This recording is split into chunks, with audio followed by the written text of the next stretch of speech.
Ashhadu an la ilaha illallah. Ashhadu an la ilaha illallah. Ashhadu anna Rasulullah. Ashhadu anna Muhammadar Rasulullah. Allahu Akbar, Allahu Akbar. La ilaha illallah. In the name of the Almighty God, most gracious and most merciful, all praise is due to the Almighty Creator, the most beneficent and the most merciful. We give praise and thanks to Almighty God for bringing us together and for helping us to worship Him in spirit and in truth. I greet my Christian brothers and sisters with the greetings of peace. Peace be unto you. I greet my Hindu brothers and sisters with the greetings of peace. Namaste. And I greet my Rastafarian brothers and sisters with the greetings of peace, Jah peace, and Jah love. And I greet my Muslim brothers and sisters and all other denominations with the greetings of peace in the Arabic language. Assalamu alaikum. You know, it's raining quite a lot, brothers and sisters, but one sometimes feel to themselves that when it's rain, it's bad weather, and when it's sunny, it's good weather. You know, Jesus said something. He said, when the sky is dark and it's raining, you say it's going to be bad weather. And when the sun is shining, you say it's going to be good weather. He says, "O ye hypocrites, you can discern the signs of the weather, but learn to discern the signs of the times." And we are living right now in the signs of a lot of the times. In terms of this virus that we are faced with, it's a sign of the times. The sign of the times and the sign of what's going on around us and what is happening to us. One thing we know for sure is that we are dying. Our brothers and sisters, our families, our friends are dying. So something is killing them. And they're saying that what is killing them is a virus. We haven't heard in this country, for example, the opinion of our religious leaders and what they think it is. But from us, you keep hearing it every week, that we believe that it's a weapon of mass destruction, a chemical weapon of mass destruction because of the art of which it behaves. A virus does not behave in certain ways and move around human beings in certain ways as this is being done. But brothers and sisters, the truth will come out. It is the truth that we are looking for. No vaccine, no masking, no distancing is going to help us against this terrorist activity of satanic forces, except the truth. When the truth comes out, then we will all know the truth. And when we know the truth, we will satisfy ourselves psychologically and physically. We will get rid of this fear that is upon us, because that is what is upon the planet. Fear. The fear of dying, even though we know that there is nothing that we can do to prevent ourselves from dying. But we are being taught and told, many of us, that when we mask ourselves and we sanitize our hands and we distance ourselves, we are having the chance, we are having a better chance of not dying. Now, brothers and sisters, you know there is no chance in dying, because when it is time for us to die, then we die. There is no preventing ourselves from dying. And when we try to prevent ourselves from dying, we discriminate against each other, because we are being told that this virus can be handed from one to another, especially in our families, among our friends, you know, among our church friends, among our congregation, even though we don't hear that.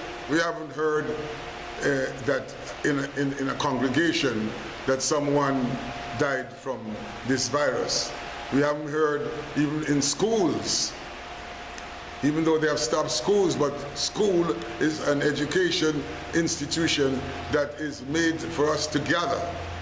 There hasn't been any fatalities with this virus attacking schools and attacking churches and attacking mosques and attacking ashrams. They are not being attacked. And since they are not being attacked, it means that they're being protected, because they are all institutions that recognize God as the supreme power. Brothers and sisters, we have to be very clear and fair. So it is time, brothers and sisters, that we try and understand what we are up against. And we have to be resolute. I don't believe that if Jesus was here or the prophets of God were here, that they would have allowed themselves to be thrown into a whole pit of fear and have to do what we as third world people are expected to do. That is the problem. When we are a third world, then we are not allowed to think on our own and to provide for ourselves the protection that we can provide with what God has left for us to use. If you go around this country, you'll hear about so many different remedies that people are using because they are not prepared to take the vaccine.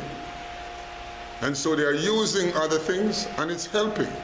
There are hundreds and thousands of people in this country that are using traditional medicines to upkeep their immune system and to keep them healthy.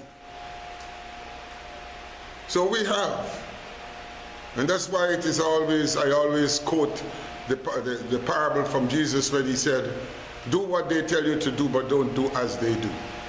We don't need to do the things that are separating us and dividing us. And at some point in time, the truth will come out, and you will see that we would not have to go through. You see, the thing is that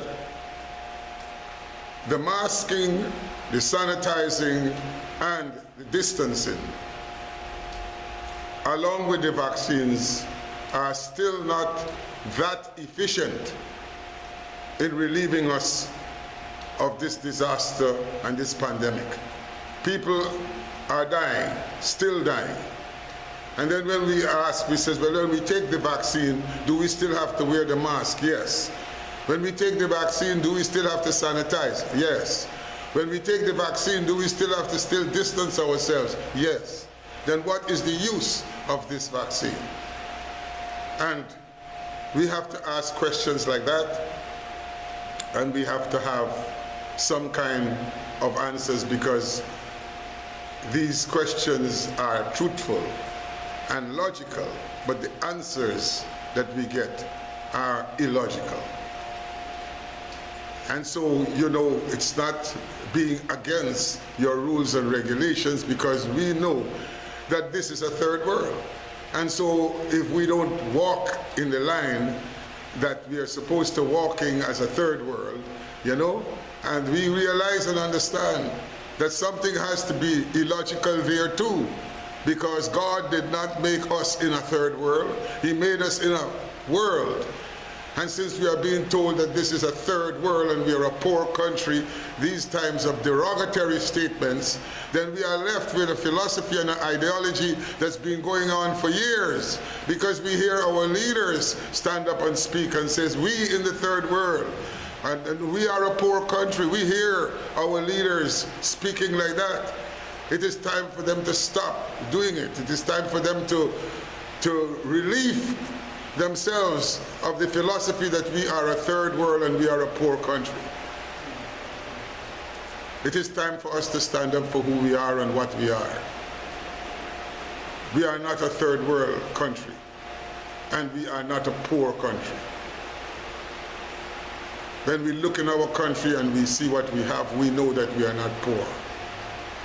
And it is on that basis we need to be able to negotiate with those who think that they are rich. Because if you think you're rich and I am poor, it means that you got to give me something. Because you have said that I'm poor. So I'm poor, and you're coming for what I have. And you want to negotiate with me, not for a PEACE, but for a PIECE of what I have. And therefore, if my philosophy is that I am in a third world and I am poor, naturally I would jump to whatever negotiations you would like to put to me, because I need. But if I feel to myself that I'm not a third world and I'm not poor, then my negotiations will look differently on a different level. So brothers and sisters, it goes to now the same way is it with this so-called virus. You know, we are made to believe that it's a virus, even though there are theories that are coming out with practical evidence that this could not be a virus. And like I say it every week, it's not coming from me alone. I am speaking on behalf of others who feel the same way. And I am trying to educate the people who would listen and who would understand that we need to have a traditional approach in order to keep ourselves healthy. We need to eat differently. We need to nourish our bodies differently, and we need to administer to our bodies the types of traditional medicines and herbs that God has given us. It is known. Listen to all the remedies that are coming out, and people who are using it to protect themselves without the mask, without sanitizing, and without distancing. That's what we were told to do. That's what we were told to do. That's not our thing. We did not sit down and say that the world must get masks and sanitize and distance. That was not from us. That came from others who feel to themselves that they are the first world and they can tell the third world what to do. Brothers and sisters, keep yourselves healthy. Eat properly.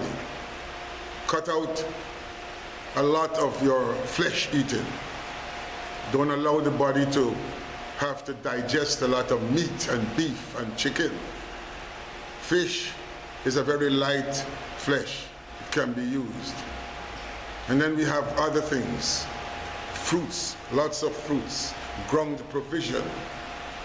And we have so many different herbs that we can use as teas, you know. Many others. You have the fever grass, as you know it. You have black sage, sweet sage.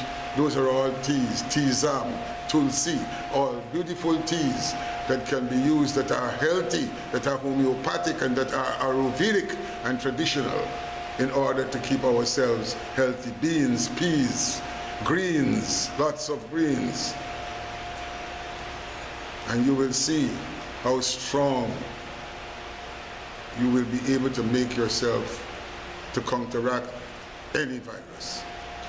You see, when the body has to get rid of the junk that many of us eat, it has to work, you know? And when you're working on something, you don't want to be disturbed. So you're working to, the body is working to get rid of all these meat and beef and pork that we use, and laba and all these different types of illicit food. And while the body is working to get rid of that, here comes the virus, the so-called virus. Now the body has to leave that to fight the virus. But it has to do so much work there to get rid of all this beef and meat and chicken and so on.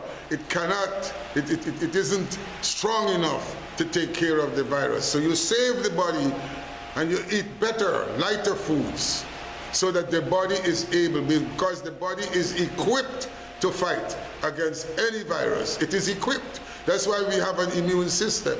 But if we overwork the organs by eating the wrong types of food and using the wrong types of liquids, then you find that the body will have to work a little bit more, and the energy to fight against the virus will not be enough, because the immune system is already getting rid of all the junk that we eat. And so the virus has a chance to enter into whatever way.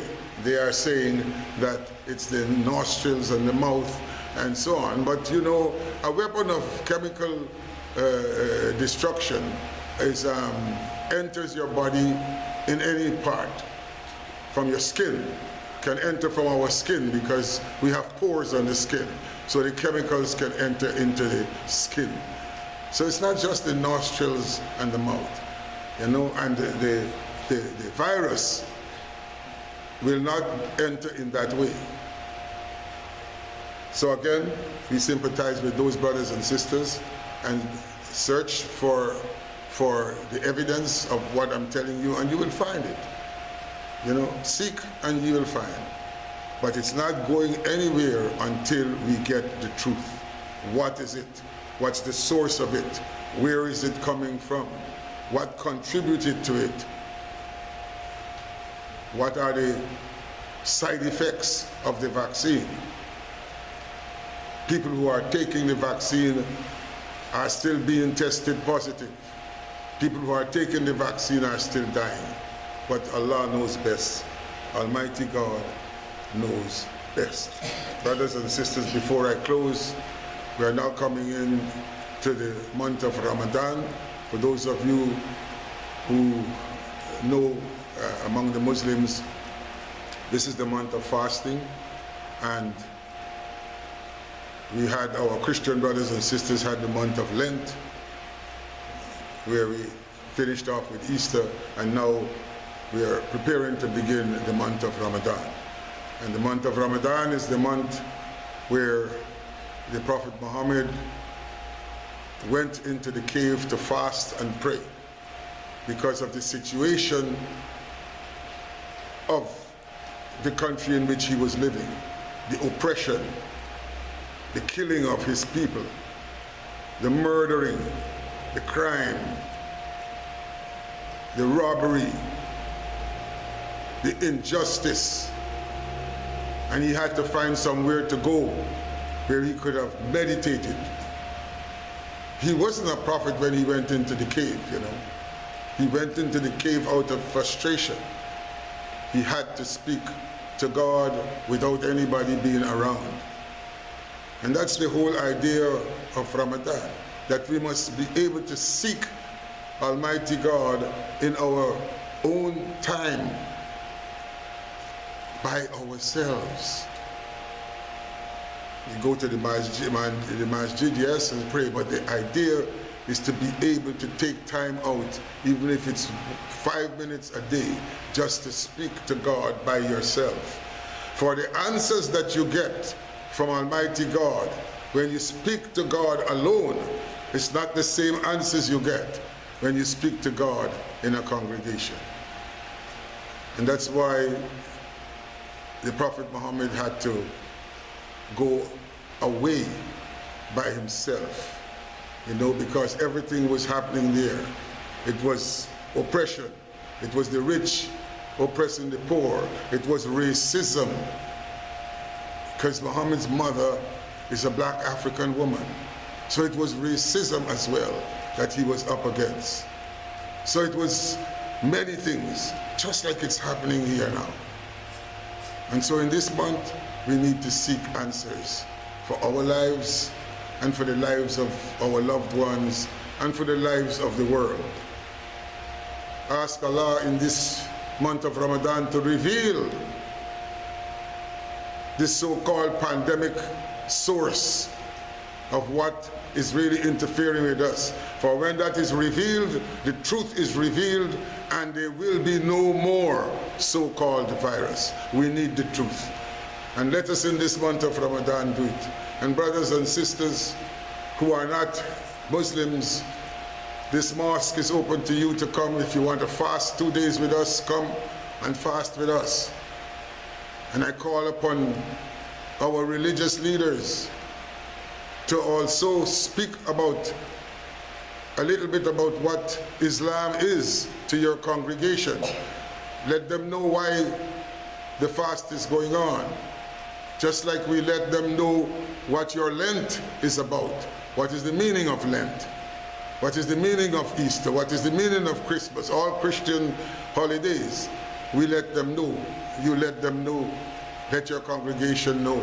For we need, especially in this country, to start knowing each other. To start. Man create his own monster. Weapons of damnation and disaster.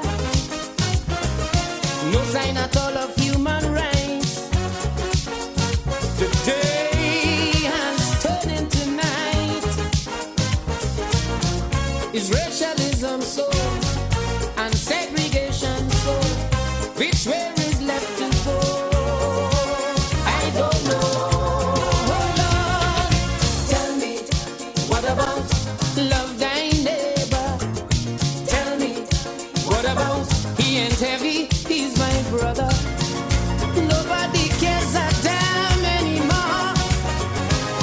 What they got on their mind is war. We're going to be able to be successful in a country like this if we do not unite, and if we do not desist from discriminating against each other's religion, each other's culture, each other's skin color in this month of Ramadan.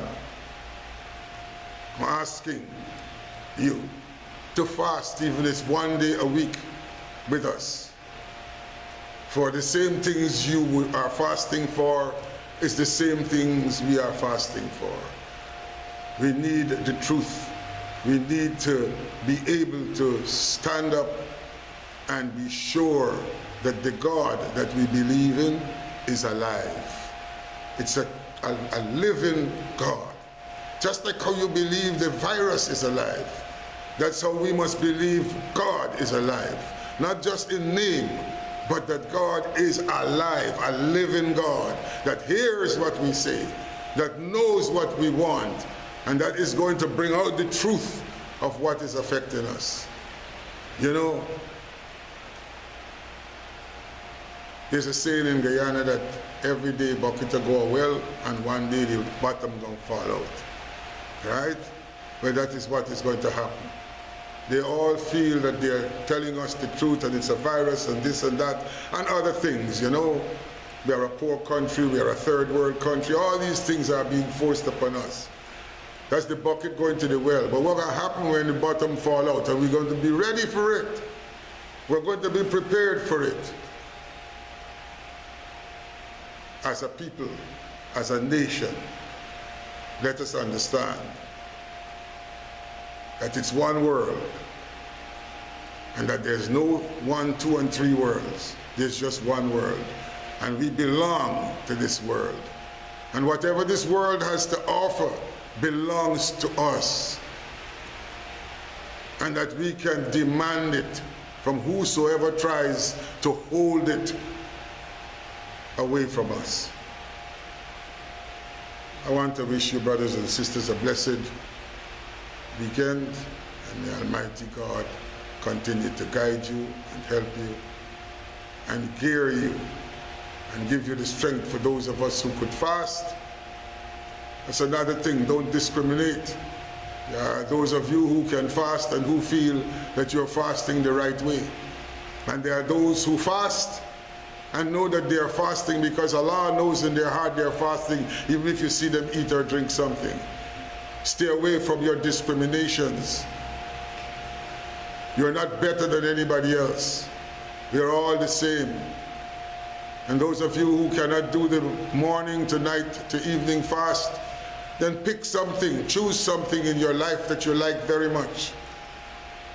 And for 1 month you don't use it, regardless of what it is. Something to eat, something to drink, going out, whatever the case may be, things that you might like to buy, deny yourself of it. That's also a passageway of fasting. For Allah knows that you cannot fast from food and drink, but in your heart you are fasting and you're giving up something. Nobody has got to know what you have given up. This is the month of Ramadan and you decide you're going to give up something. It's fasting. You fast from something. We are taught that fasting has only to do with drink and food. Oh no, that's one type of fasting. The other type of fasting is direct self-denial. You can deny yourself sexually. You can say, well, okay, good, I'm not going to sleep with my wife or I'm not going to sleep with my husband for this whole month of Ramadan. And both parties decide, well, good, as husband and wife, that's what we're going to do. You see, don't discriminate, brothers and sisters. For every Muslim that opens his mouth and tell you about fasting, the first thing he says, in fasting is there for you to learn restraint. Yeah, restraint from discrimination. Restraint from feeling to yourself that you're better than someone else. Restraining by trying to feel that whatever you do is right and whatever I do is wrong. But remember, never forget, as much as you fast, that your thoughts, your actions, and your deeds must be good ones. And if they're not good, and if they're discriminating, always remember, today for you, tomorrow for me.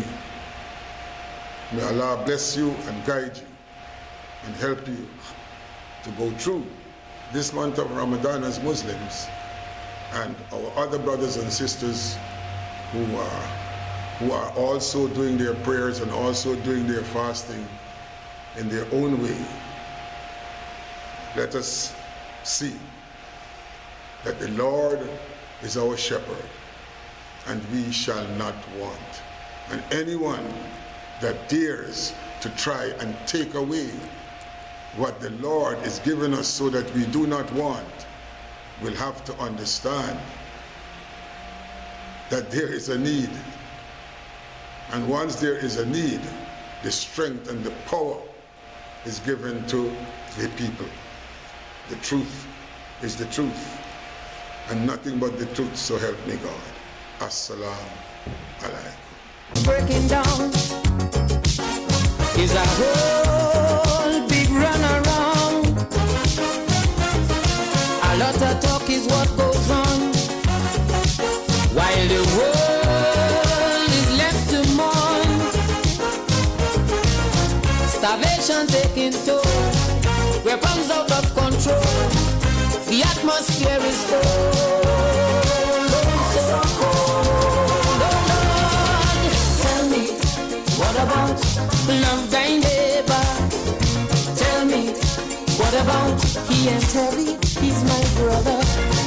Nobody cares a damn anymore. All they got on their mind is war, war. Tell me, what about equal rights and justice? Tell me, what about peace and